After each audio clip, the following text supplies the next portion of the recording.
प्रिय भक्तों, जो भी भक्त सूर्य पुत्र भगवान शनिदेव जी के इस मंत्र का जाप करता या सुनता भी है, उसका बुरे से बुरा समय भी अच्छे समय में बदल जाता है।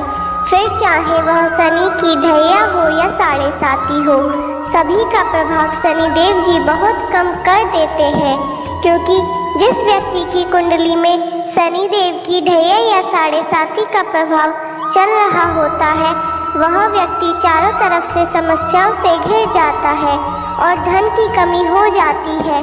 अनावश्यक भागदौड़ बनी रहती है, कर्ज का बोझ बढ़ने लगता है और घर में कलेश बढ़ने लगती है। धंधा व्यवसाय भी चौपट हो जाता है। कोर्ट कचहरी के मामले प्रारंभ होने लगते हैं। प्रतिदिन नई नई बीमारी उत्पन्न होने लगती है। मनुष्य मानसिक, शारीरिक व आर्थिक रूप से बहुत परेशान हो जाता है। कभी कभी तो जिस व्यक्ति के ऊपर शनिदेव की ढैया या साढ़े साती का प्रभाव होता है, वह व्यक्ति मृत्यु तक को प्राप्त हो जाता है। यदि आप भविष्य में इन सभी से बचना चाहते हैं तो प्रत्येक शनिवार को शनिदेव जी के इस मंत्र का जाप अवश्य करना चाहिए। मित्रों, शनिदेव का यह मंत्र अत्यंत ही सरल है। कोई भी भक्त इस मंत्र का जप कर सकता है। मित्रों, इस मंत्र को जानने से पहले अगर आप भी शनिदेव जी की कृपा पाना चाहते हैं तो इस वीडियो को दिल से एक लाइक अवश्य करें और ऐसी ही वीडियो देखने के लिए हमारे भक्ति चैनल को सब्सक्राइब कर बेल आइकन दबा दें और कमेंट में जय शनिदेव महाराज लिखना न भूलें।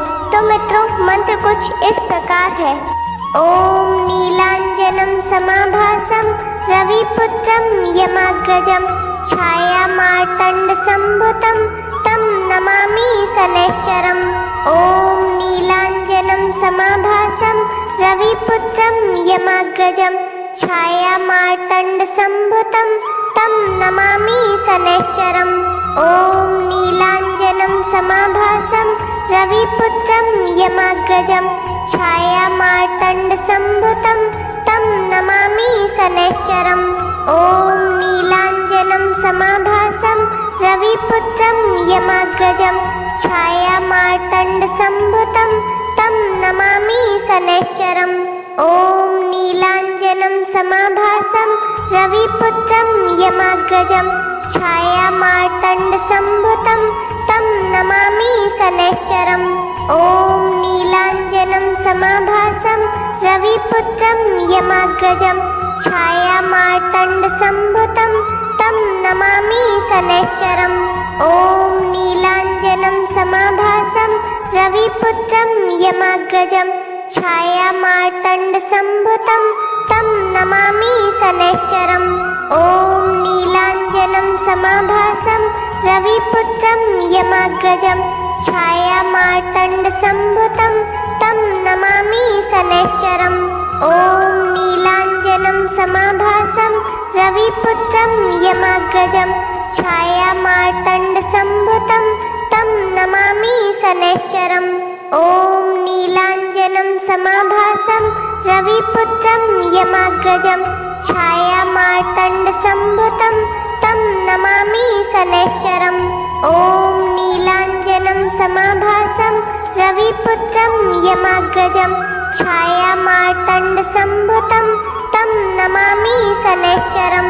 ओम नीलांजनम समाभासम रविपुत्रम यमाग्रजम छाया मार्तंड संभुतम तम नमामि शनैश्चरम।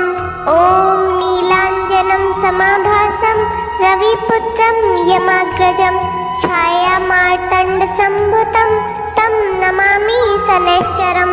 ओम नीलांजनम समाभासम रविपुत्रम यमाग्रजम छाया मार्तंड संभुतम तम नमामि शनैश्चरम। ओम नीलांजनम समाभासम रविपुत्रम यमाग्रजम छाया मार्तंड संभुतम तम नमामि शनैश्चरम। ओम नीलांजनम समाभासम रविपुत्रम यमाग्रजम छाया मार्तंड संभुतम तम शनैश्चरम्।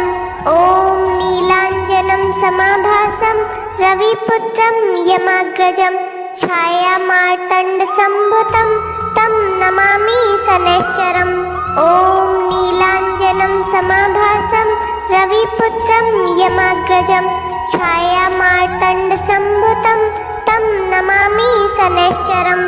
ॐ नीलाञ्जनं समाभासं रविपुत्रं यमाग्रजं छायामार्तण्डसम्भुतं तं नमामि शनैश्चरम्।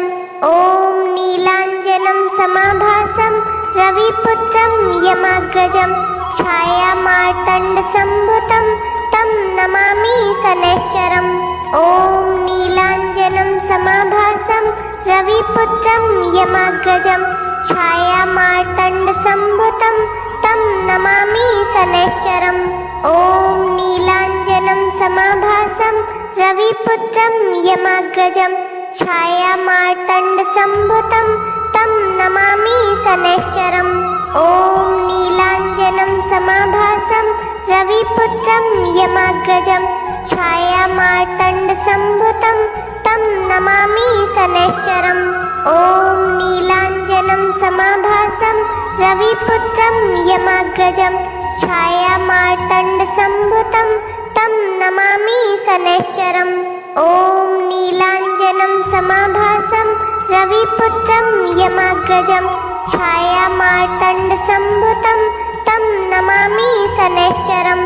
ॐ नीलाञ्जनं समाभासं रविपुत्रं यमाग्रजं छायामार्तण्डसम्भुतं तं नमामि शनैश्चरम्। ॐ नीलाञ्जनं समाभासं रविपुत्रं यमाग्रजं छायामार्तण्डसम्भुतं तं नमामि शनैश्चरम्। ॐ नीलाञ्जनं समाभासं रविपुत्रं यमाग्रजं छायामार्तण्डसम्भुतं तं नमामि शनैश्चरम्। ॐ नीलाञ्जनं समाभासं रविपुत्रं यमाग्रजं छायामार्तण्डसम्भुतं तं नमामि शनैश्चरम्। ॐ नीलाञ्जनं समाभासं रविपुत्रं यमाग्रजं छायामार्तण्डसम्भुतं तं नमामि शनैश्चरम्। ॐ नीलाञ्जनं समाभासं रविपुत्रं यमाग्रजं छायामार्तण्डसम्भुतं तं नमामि शनैश्चरम्। ॐ नीलाञ्जनं समाभासं रविपुत्रं यमाग्रजं छायामार्तण्डसम्भुतं तं नमामि शनैश्चरम्।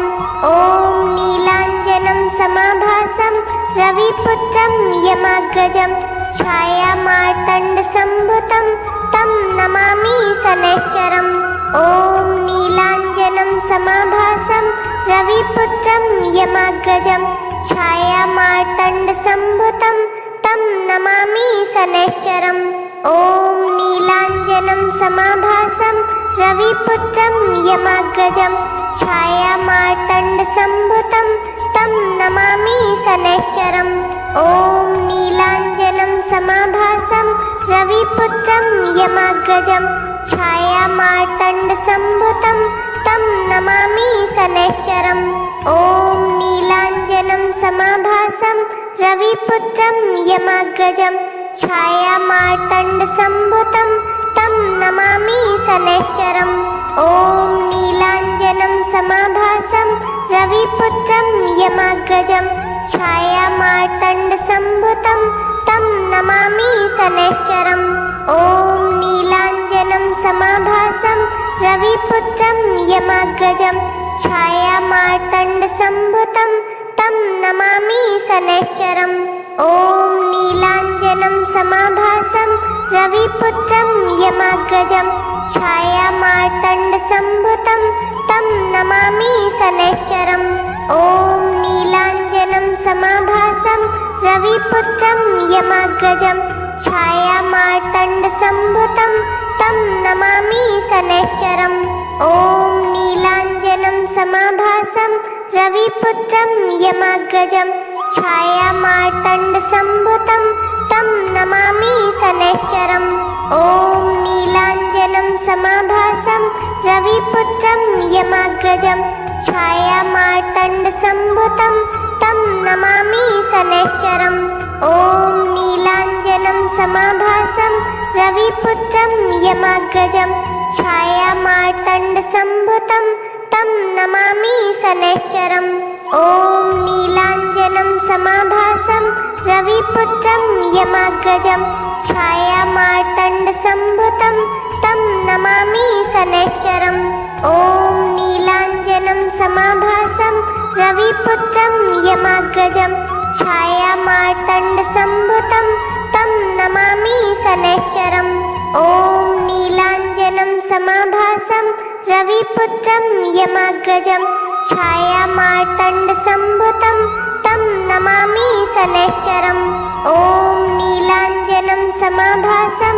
रविपुत्रं यमाग्रजं छायामार्तण्डसम्भुतं तं नमामि शनैश्चरम् ॐ नीलाञ्जनं समाभासं रविपुत्रं यमाग्रजं छायामार्तण्डसम्भुतं तं नमामि शनैश्चरम् ॐ नीलाञ्जनं समाभासं रविपुत्रं यमाग्रजं छायामार्तण्डसम्भुतं तं नमामि शनैश्चरम् ॐ नीलाञ्जनं समाभासं रविपुत्रं यमाग्रजं छायामार्तण्डसम्भुतं तं नमामि शनैश्चरम् ॐ नीलाञ्जनं समाभासं रविपुत्रं यमाग्रजं छायामार्तण्डसम्भुतं तं नमामि शनैश्चरम् ॐ नीलाञ्जनं समाभासं रविपुत्रं यमाग्रजं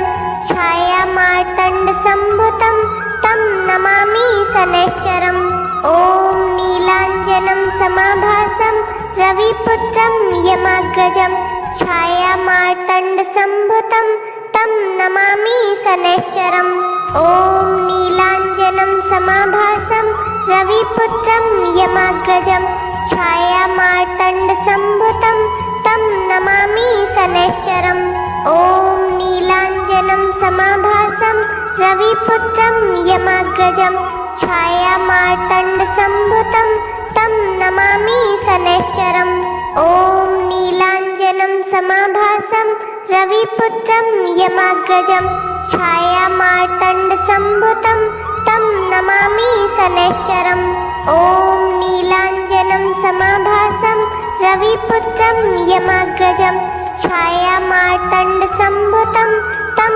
नमामि शनैश्चरम् ॐ नीलाञ्जनं समाभासं रविपुत्रं यमाग्रजं छायामार्तण्डसम्भुतं तं नमामि शनैश्चरम् ॐ नीलाञ्जनं समाभासं रविपुत्रं यमाग्रजं छायामार्तण्डसम्भुतं तं नमामि शनैश्चरम् ॐ नीलाञ्जनं समाभासं रविपुत्रं यमाग्रजं छायामार्तण्डसम्भुतं तं नमामि शनैश्चरम् ॐ नीलाञ्जनं समाभासं रविपुत्रं यमाग्रजं छायामार्तण्डसम्भुतं तं नमामि शनैश्चरम् ॐ नीलाञ्जनं समाभासं रविपुत्रं यमाग्रजं छायामार्तण्डसम्भुतं तं नमामि शनैश्चरम् ॐ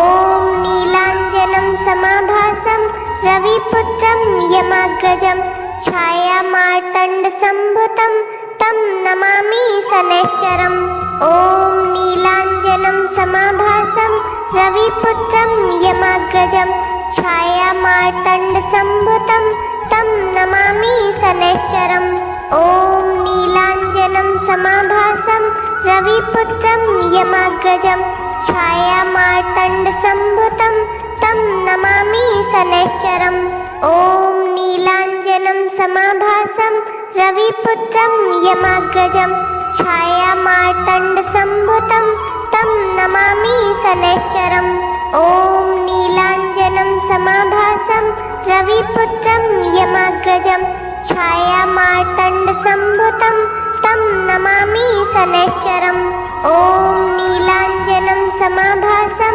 रविपुत्रं यमाग्रजं छायामार्तण्डसम्भुतं तं नमामि शनैश्चरम्। ॐ नीलाञ्जनं समाभासं रविपुत्रं यमाग्रजं छायामार्तण्डसम्भुतं तं नमामि शनैश्चरम्। ॐ नीलाञ्जनं समाभासं रविपुत्रं यमाग्रजं छायामार्तण्डसम्भुतं तं नमामि शनैश्चरम्। ॐ नीलाञ्जनं समाभासं रविपुत्रं यमाग्रजं छायामार्तण्डसम्भुतं तं नमामि शनैश्चरम्। ॐ नीलाञ्जनं समाभासं रविपुत्रं यमाग्रजं छायामार्तण्डसम्भुतं तं नमामि शनैश्चरम्। ॐ नीलाञ्जनं समाभासं रविपुत्रं यमाग्रजं छायामार्तण्डसम्भुतं तं नमामि शनैश्चरम्। ॐ नीलाञ्जनं समाभासं रविपुत्रं यमाग्रजं छायामार्तण्डसम्भुतं तं नमामि शनैश्चरम्। ॐ नीलाञ्जनं समाभासं रविपुत्रं यमाग्रजं छायामार्तण्डसम्भुतं तं नमामि शनैश्चरम्। ॐ नीलाञ्जनं समाभासं रविपुत्रं यमाग्रजं छायामार्तण्डसम्भुतं तं नमामि शनैश्चरम्। ॐ नीलाञ्जनं समाभासं रविपुत्रं यमाग्रजं छायामार्तण्डसम्भुतं तं नमामि शनैश्चरम्। ॐ नीलाञ्जनं समाभासं रविपुत्रं यमाग्रजं छायामार्तण्डसम्भुतं तं नमामि शनैश्चरम्। ॐ नीलाञ्जनं समाभासं रविपुत्रं यमाग्रजं छायामार्तण्डसम्भुतं तं नमामि शनैश्चरम्। ॐ नीलाञ्जनं समाभासं रविपुत्रं यमाग्रजं छायामार्तण्डसम्भुतं तं नमामि शनैश्चरम्। ॐ नीलाञ्जनं समाभासं रविपुत्रं यमाग्रजं छायामार्तण्डसम्भुतं तं नमामि शनैश्चरम्। ॐ नीलाञ्जनं समाभासं रविपुत्रं यमाग्रजं छायामार्तण्डसम्भुतं तं नमामि शनैश्चरम्। ॐ नीलाञ्जनं समाभासं रविपुत्रं यमाग्रजं छायामार्तण्डसम्भुतं तं नमामि शनैश्चरम्। ॐ नीलाञ्जनं समाभासं रविपुत्रं यमाग्रजं छायामार्तण्डसम्भुतं तं नमामि शनैश्चरम्। ॐ नीलाञ्जनं समाभासं रविपुत्रं यमाग्रजं छायामार्तण्डसम्भुतं तं नमामि शनैश्चरम्। ॐ नीलाञ्जनं समाभासं रविपुत्रं यमाग्रजं छायामार्तण्डसम्भुतं तं नमामि शनैश्चरम्। ॐ नीलाञ्जनं समाभासं रविपुत्रं यमाग्रजं छायामार्तण्डसम्भुतं तं नमामि शनैश्चरम्। ॐ नीलाञ्जनं समाभासं रविपुत्रं यमाग्रजं छायामार्तण्डसम्भुतं तं नमामि शनैश्चरम्। ॐ नीलाञ्जनं समाभासं रविपुत्रं यमाग्रजं छायामार्तण्डसम्भुतं तं नमामि शनैश्चरम्। ॐ नीलाञ्जनं समाभासं रविपुत्रं यमाग्रजं छायामार्तण्डसम्भुतं तं नमामि शनैश्चरम्। ॐ नीलाञ्जनं समाभासं रविपुत्रं यमाग्रजं छायामार्तण्डसम्भुतं तं नमामि शनैश्चरम्। ॐ नीलाञ्जनं समाभासं रविपुत्रं यमाग्रजं छायामार्तण्डसम्भुतं तं नमामि शनैश्चरम्।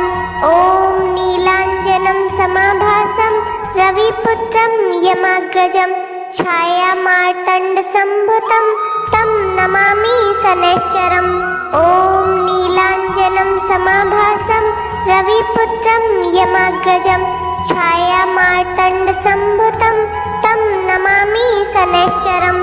ॐ नीलाञ्जनं समाभासं रविपुत्रं यमाग्रजं छायामार्तण्डसम्भुतं तं नमामि शनैश्चरम् ॐ नीलाञ्जनं समाभासं रविपुत्रं यमाग्रजं छायामार्तण्डसम्भुतं तं नमामि शनैश्चरम् ॐ नीलाञ्जनं समाभासं रविपुत्रं यमाग्रजं छायामार्तण्डसम्भुतं तं नमामि शनैश्चरम् ॐ नीलाञ्जनं समाभासं रविपुत्रं यमाग्रजं छायामार्तण्डसम्भुतं तं नमामि शनैश्चरम् ॐ नीलाञ्जनं समाभासं रविपुत्रं यमाग्रजं छायामार्तण्डसम्भुतं तं नमामि शनैश्चरम् ॐ नीलाञ्जनं समाभासं